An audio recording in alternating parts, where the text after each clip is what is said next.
No one expected the aliens to arrive in ships made of flesh. That was humanity's first clue that we fundamentally misunderstood life in the universe. The vessels appeared in high orbit on an otherwise ordinary Tuesday morning. Massive, undulating things that defied our expectations of metallic hulls and ceramic heat shields. Dr. Sarah Chen stood at her observatory console, watching the infrared readings with growing confusion. "These can't be right," she muttered, adjusting her instruments for the third time. The objects in orbit weren't radiating heat like spacecraft should. Instead, they were maintaining a precise homeostasis, like enormous living organisms. The truth became impossible to deny when the first shuttle descended through the atmosphere. Its surface rippled and flexed, compensating for air resistance with muscular contractions rather than aerodynamics. Microscopic cilia across its hull adjusted its trajectory with more precision than any human-made control surfaces could achieve. "It's breathing," Colonel Marcus Hayes reported from his F-35, maintaining a safe distance as he escorted the alien craft to Andrews Air Force Base. "I don't mean figuratively. The damn thing is actually inhaling and exhaling atmosphere." The landing zone had been prepared with the usual protocols for first contact. Diplomats, scientists, military personnel all in position. None of them were prepared for the wet, organic sound the vessel made as it settled onto its landing appendages, or for the way those appendages flexed and gripped the tarmac like toes seeking purchase. When the entry portal opened, it didn't slide or iris. It dilated like a pupil, sphincter muscles contracting to create an opening. The assembled humans collectively stepped back. Even the most seasoned cynobiologists felt their stomachs turn. The aliens emerged, and somehow they were worse. Their environmental suits were clearly also alive, pulsing with circulatory fluids and twitching with neural responses. The diplomatic team hadn't considered that their carefully prepared greeting might be received by beings who communicated through pheromones and bioelectric fields rather than sound or light. "They're not wearing technology," Dr. Chen reported, her sensors picking up readings that defy classification. They'd grown it. "Everything they have is engineered tissue." The alien leader, at least the one whose suit displayed the most complex patterns of bioluminescence, extended what might have been a limb. The appendage split and reformed, creating patterns that human linguists would spend weeks trying to decipher. The universal translator, programmed for sound waves and radio frequencies, sat useless in its case.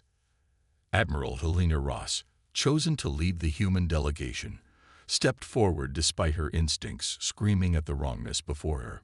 "Welcome to Earth," she said clearly, maintaining her composure even as the alien suit rippled in response to her voice. The response came not in words, but in a wave of biochemical markers that sent every sensor into overload. Dr. Chen's equipment sparked and died, along with every other electronic device within 50 meters. The aliens recoiled, their suits contracting protectively around them. They didn't mean to do that, Dr. Chen realized, checking her backup systems. They're as confused by our technology as we are by theirs. They expected us to be like them. That's when the first signs of trouble appeared. The tarmac beneath the alien vessel began to discolor, organic compounds in their landing appendages reacting with the surface. Within hours, the affected areas showed signs of biological transformation, the solid surface becoming something alive and responsive. "Quarantine the area," Admiral Ross ordered, but it was already too late. The aliens hadn't come to conquer Earth through violence. They had come to remake it, to improve it according to their own biological paradigm. Every point of contact between their living technology and Earth's environment became a point of transformation. As the sun set on that first day of contact, humanity began to understand the true scope of the threat. The aliens weren't malicious. They were simply incapable of conceiving of life that wasn't part of their integrated biological network. To them, our separation from our environment, our use of dead materials and electronic systems, wasn't just primitive. It was an aberration to be corrected. Dr. Chen worked through the night, analyzing samples from the contaminated areas. They've never encountered resistance, she reported to Admiral Ross. Their biological systems are powerful, but fragile. They've never needed to evolve defenses against decay or disease. They've never faced natural selection the way Earth life has. Admiral Ross watched the alien vessel pulse gently in the quarantine zone, its surface now spreading tendrils into the transformed tarmac. Then maybe, she said slowly, it's time they learned what 4 billion years of evolutionary warfare has taught us about survival. The aliens had brought their flesh ships to Earth, expecting to find another world ready to join their living network. Instead, they found humanity, descended from organisms that had fought, died, and evolved through countless cycles of predation, disease, and environmental catastrophe. We weren't what they expected, and we were about to show them why. The CDC's highest security lab wasn't designed for studying alien biology, but it was the best humanity had. 3 weeks after first contact, Dr. Maya Patel stood before a microscope, watching Earth bacteria do something unprecedented to a sample of alien tissue. It's not just dying, she announced to the assembled team. It's decomposing. Their biological systems have no defense against normal decay processes. Behind her, Dr. Chen adjusted the environmental controls. The sample of alien vessel tissue pulsed weakly under the microscope, its usual regenerative processes failing against microscopic attackers it had never evolved to resist. 4 billion years of evolution didn't just make us strong, Dr. Patel continued. It made us dirty. Every cubic centimeter of Earth soil contains millions of microorganisms that break down organic matter. But their ships, their technology, it's all engineered to be perfect, too perfect. Around the world, the alien transformation was spreading. Their ships now hovered over major cities, releasing spores that turned steel and concrete into living tissue. Singapore had already lost its downtown to a forest of breathing buildings. Tokyo's subway system had become a network of pulsing arteries. But they couldn't be everywhere at once. And in the gaps between their influence, humanity was learning. Colonel Hayes, now heading the military response team, reviewed the data. So they're vulnerable to rot, to mold, to the common cold. He laughed, a sound without humor. War of the Worlds in reverse. Not exactly, Dr. Chen corrected. Their systems are vulnerable to Earth's decomposition processes, but they adapt quickly. We need something more comprehensive. The meeting was interrupted by alarms. On the main screen, satellite imagery showed a new development. The alien vessel over Mumbai had spawned something new. Enormous tendrils that reached down to envelop buildings, converting entire city blocks into extension of itself. They're accelerating the process, Admiral Ross observed grimly. They think they're saving us, transforming our primitive technology into their version of civilization. Dr. Patel's phone buzzed, a message from her colleague in Mumbai. She read it and smiled for the first time in weeks. They made a mistake. The tendrils they're extending, they're exposed, vulnerable. And now we have samples. The next 48 hours were a blur of activity. Teams worldwide coordinated their findings. The aliens' biological technology was masterful, but it was engineered for perfection, not survival. They had eliminated the messy, redundant processes that Earth life depended on. In a secured bunker beneath the Rocky Mountains, Dr. Chen made the breakthrough. Look at this, she called to Dr. Patel, pointing to her screen. Their genetic structure, it's like a house of cards. Complex, beautiful, but remove one support. The sample in the containment unit told the story. The alien tissue wasn't just susceptible to Earth's decomposers, it was catastrophically vulnerable to specific combinations of them. Like an invasive species with no natural predators in reverse, they had no defense against the most fundamental processes of Earth's biosphere. Admiral Ross authorized the first test within hours. A small drone, equipped with a specially designed biological payload, approached the transformed zone of Singapore. The aliens ignored it. Their sensors were tuned for life signs, not mechanical systems. The payload, when released, looked underwhelming. A fine mist of what appeared to be dirty water, dispersing in the wind. But within hours, the effects were undeniable. The transformed buildings began to sweat. Their tissue darkened, not with death, but with the normal processes of decay that all Earth life had evolved alongside. The aliens' perfect biological machines had never needed immune systems, had never faced the relentless pressure of microorganisms seeking to break down and recycle organic matter. "It's not killing them," Dr. Paddle reported, watching the feeds. "That's not the point. It's making them mortal, making them play by Earth's rules." The alien vessel above Singapore responded, extending new tendrils to repair the damage. But these too began to decay, the process spreading faster than they could adapt. For the first time, the aliens showed signs of genuine alarm. "Send the data to every lab worldwide," Admiral Ross ordered, "and get me the UN Secretary General." They wanted to remake Earth in their image. "Let's show them what Earth does to invaders."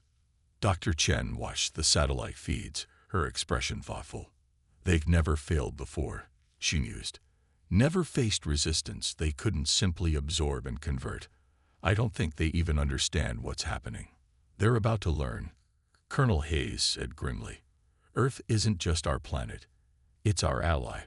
4 billion years of evolution, of life eating life, of adaptation and survival. That's not something you can engineer around." In orbit, the flesh ships rippled with increasing agitation. Their perfect biological systems were facing something they had never encountered. An environment that didn't want to be remade, filled with life that had evolved through combat rather than design. Humanity had found its weapon, not in guns or bombs, but in the very processes that had shaped life on Earth. The aliens had brought their flesh ships to remake our world. But our world was about to remake them instead. Operation Dead Tissue launched at dawn, coordinated across every time zone. The plan was beautiful in its simplicity: turn Earth's entire biosphere into a weapon. As the sun rose over each continent, humanity unleashed 4 billion years of evolutionary wisdom against the aliens' engineered perfection. From her command center in Geneva, Admiral Ross watched the first wave begin.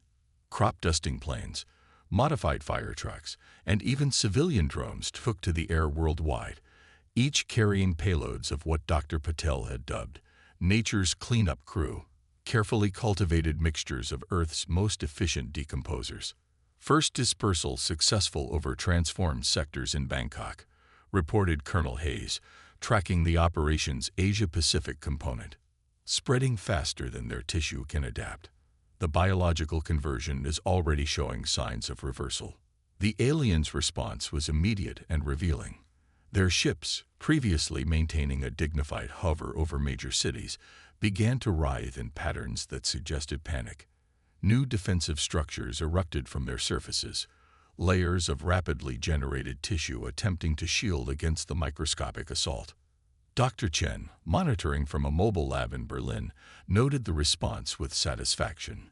"They're overreacting," she observed. "Every new tissue layer they generate is just more material for our microbes to work with. They don't understand that on Earth, death and decay are part of the natural cycle." The transformed areas of cities worldwide began to change. The alien biological constructs, once eerily beautiful in their pulsing perfection, started showing signs of what on Earth would be considered normal wear. Surfaces dulled, tissues weakened. The constant regeneration that kept their living technology functioning began to falter. But the aliens weren't defeated yet. From their ships emerged new forms, engineered immune responses on a massive scale. Huge, balloon-like structures released clouds of their own biological agents, attempting to counter Earth's microscopic warriors. "They're trying to upgrade their systems," Dr. Paddle reported from her analysis of the new compounds. "Adding redundancies, defensive mechanisms, basically attempting to evolve in real time. But they're making a crucial mistake." That mistake became apparent as their countermeasures reached ground level. The aliens' defensive organisms, engineered in the sterile environment of their ships, were encountering not just the decomposers humanity had weaponized, but the entire complex web of Earth's microscopic life. Every adaptation they made had to contend not with a single enemy, but with an entire planet's worth of competing organisms. In orbit, more flesh ships arrived, reinforcements called by the panicking ground forces. But Earth's atmosphere itself had become a barrier, laden with spores and bacteria that began attacking their living hulls the moment they entered. They'd never had to fight like this, Colonel Hayes realized, watching the new arrivals struggle against invisible attackers. Their whole civilization is built on controlled biological engineering. They don't know how to handle an environment that fights back. The transformed sections of cities began to crumble, not catastrophically, but in the way of all things on Earth. The alien tissue, denied its constant regeneration, simply couldn't maintain its structure against gravity and weather. Nature was reclaiming its territory, one microscopic bite at a time. Dr. Chen's readings confirmed what they were seeing. Their ship bodies are trying to maintain homeostasis, but they're burning through energy at an unsustainable rate. They have to choose: maintain their defensive measures or keep their basic functions running. In New Delhi, a smaller alien vessel actually crashed, its tissue so compromised by decomposition that it could no longer maintain flight. The aliens evacuated their dying ship, their living environmental suits struggling against the same microscopic assault that had grounded their vessel. This isn't a war anymore, Admiral Ross observed, watching the global feeds. This is natural selection in action. They brought perfect, engineered life to a planet that perfected imperfection. That made strength out of decay and renewal. The aliens attempted one final, desperate measure. Their ships began secreting massive amounts of regenerative tissue, trying to overwhelm Earth's decomposers through sheer volume. Cities disappeared under waves of engineered flesh, but this only accelerated their defeat. They don't understand that more biomass just means more food for our microscopic allies, Dr. Paddle explained to the UN Security Council. Every attempt they make to overcome this through engineering just gives Earth's biosphere more resources to work with. As the operation's first day drew to a close, humanity's victory was becoming apparent. The aliens' biological technology, incredibly advanced but evolutionarily naive, simply couldn't adapt fast enough to survive in Earth's aggressive biosphere. Their perfect systems were being reduced to their component parts by organisms that had spent billions of years learning how to break down complex organic matter. Admiral Ross stood at her command center window, watching Geneva's transformed sectors slowly crumble and decay. They thought they were coming to uplift us, she mused, to show us a better way of living.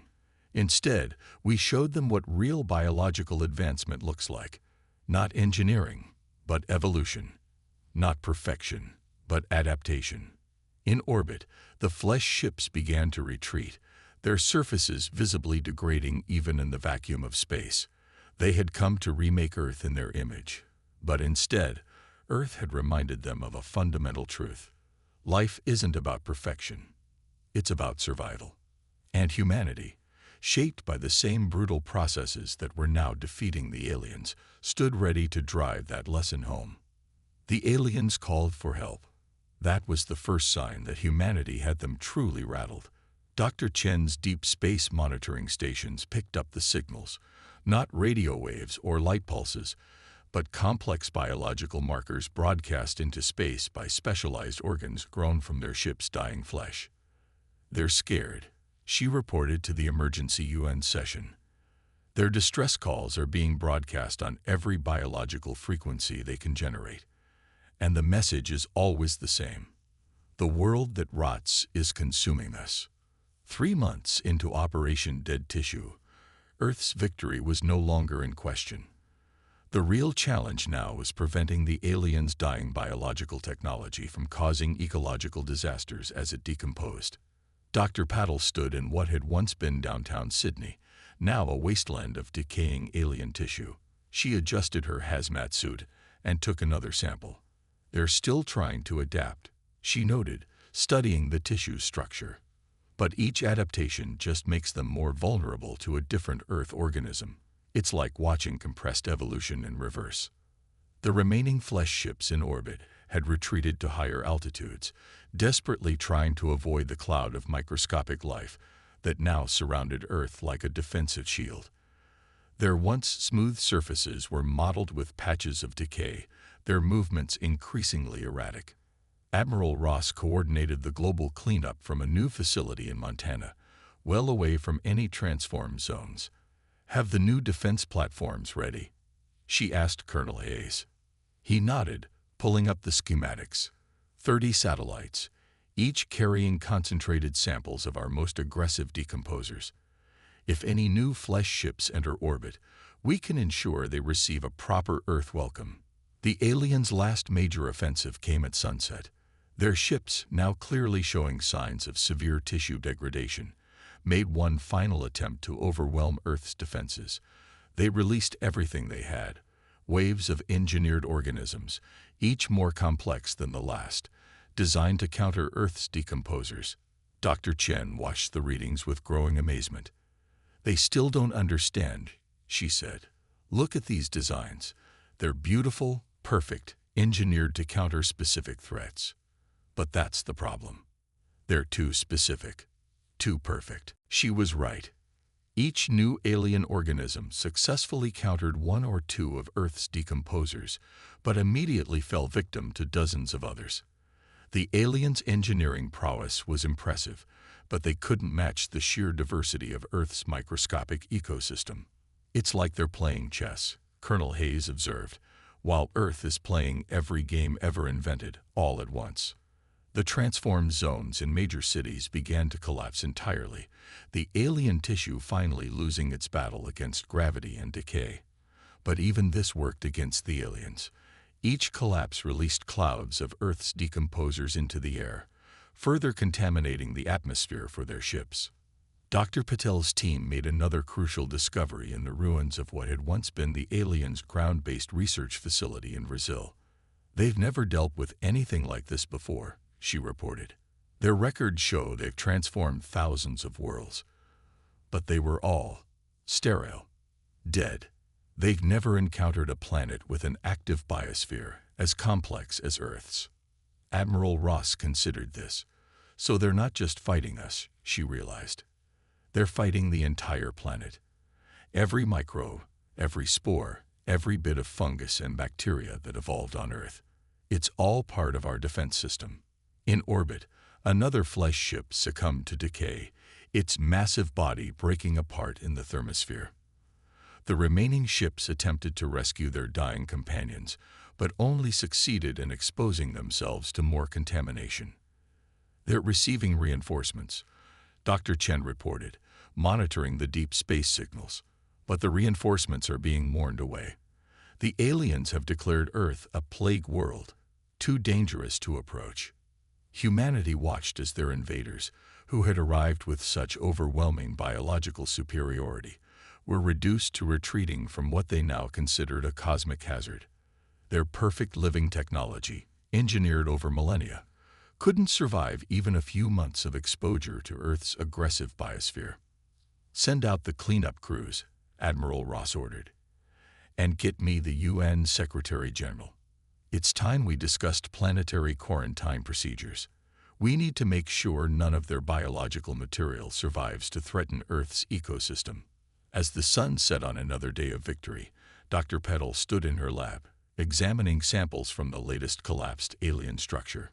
"They thought their engineered life was the pinnacle of evolution," she mused. "They never understood that real evolution isn't about reaching perfection. It's about surviving imperfection." The few remaining flesh ships, their surfaces now riddled with decay, began their retreat from Earth orbit. They had come to transform humanity's world into their vision of biological perfection. Instead, they had learned a harsh lesson about the true nature of life. That strength comes not from engineering perfect systems, but from surviving countless failures.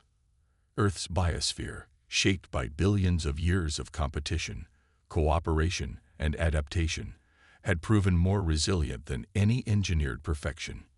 And humanity, born from this crucible of evolution, stood ready to defend their beautifully imperfect world against any future attempts to perfect it. 1 year after the flesh ships retreated, Earth had changed, not in the way the aliens intended, but in ways that would reshape humanity's destiny.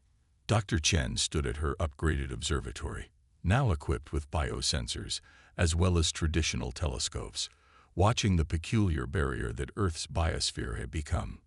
"We're surrounded by a living shield," she explained to the UN Space Council. "Our atmosphere is now rich with organisms that evolved to consume alien biological technology. We didn't just defeat them, we adapted to them." The transformed zones in major cities have been quarantined, studied, and finally reclaimed, but they left behind more than ruins. Dr. Patel's team had discovered something extraordinary in the decomposed remains of alien tissue. Their biological engineering techniques weren't completely destroyed, she reported from her new research facility in Geneva.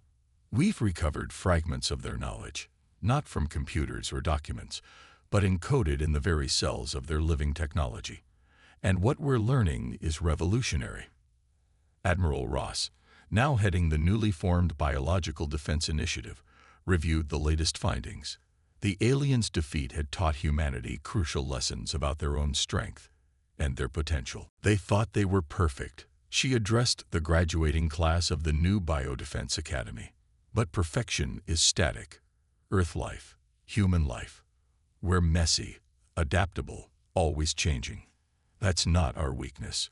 That's our strength. Colonel Hayes, leading the Orbital Defense Program, had transformed humanity's approach to space.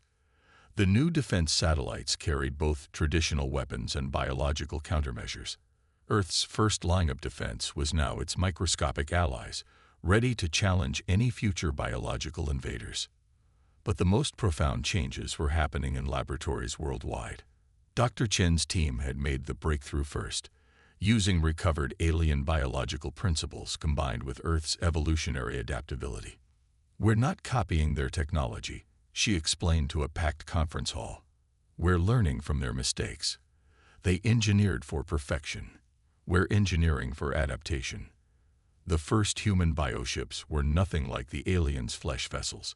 They were hybrid creations, part machine, part engineered organism, designed not for perfection but for survival. They incorporated redundant systems, welcomed controlled mutation, and worked with natural decay processes rather than against them. Dr. Petal stood in the launching bay of humanity's first biological space station, watching maintenance organisms, engineered from Earth bacteria, repair a solar panel. "We've created something entirely new," she noted. "Not purely mechanical, not purely biological. Something that can survive anywhere because it expects to adapt." The aliens had unintentionally given humanity a priceless gift, the understanding that biological engineering didn't have to mean perfect, unchanging systems. It could mean creating life that was designed to evolve, to change, to grow stronger through adversity. "We're picking up new signals," Dr. Chen reported one evening, her sensors detecting familiar biological markers from deep space. "They're warning others about us. Not just about Earth being dangerous, but about what we're becoming." The transformed zones, finally decontaminated, were being rebuilt, but not as they were before. The new cities incorporated biological elements, not the aliens' attempt at perfect living technology, but hybrid systems that worked with Earth's natural processes rather than trying to overcome them. Admiral Ross walked through one such city, watching buildings that could heal themselves from damage, streets that absorbed pollution, and defense systems that could adapt to new threats. "They wanted to remake us in their image," she mused. "Instead, they taught us how to make ourselves stronger." The recovered alien knowledge revealed something else. They weren't alone in the galaxy. Other civilizations had taken different paths, developed different approaches to life and technology. Some, like the flesh ships, had pursued biological perfection. Others had gone purely mechanical. But none had done what humanity was doing. Finding a balance between evolution and engineering, between adaptation and design. We're receiving requests, Dr. Patil announced one day, studying new biological signals, not from the flesh ships, but from others, civilizations that want to learn from us. They've seen what we did, how we combined biological engineering with natural evolution. They'd want to understand. Humanity's victory hadn't just secured Earth's safety, it had established humanity's place in the galactic community. Not as primitives to be uplifted, but as pioneers who had found a new path forward. Colonel Hayes, preparing to command humanity's first hybrid bioship on its maiden voyage, summed it up best. They brought their flesh ships to perfect us. Instead, we showed them, and the galaxy, that perfection isn't the goal. Adaptation is. Evolution is. Life is. The aliens had come to teach humanity about biological engineering. Instead, humanity had taught them, and themselves, about the true nature of life itself, not as something to be engineered into perfection, but as a constant process of change, adaptation, and growth. And as Earth's first hybrid ships prepared to venture into the stars, they carried with them this fundamental truth. Strength doesn't come from being perfect. It comes from being able to adapt, to change, to grow stronger from every challenge. The flesh ships had brought their vision of perfection to Earth. Earth had responded by showing them something far more powerful, the endless possibilities of evolution itself.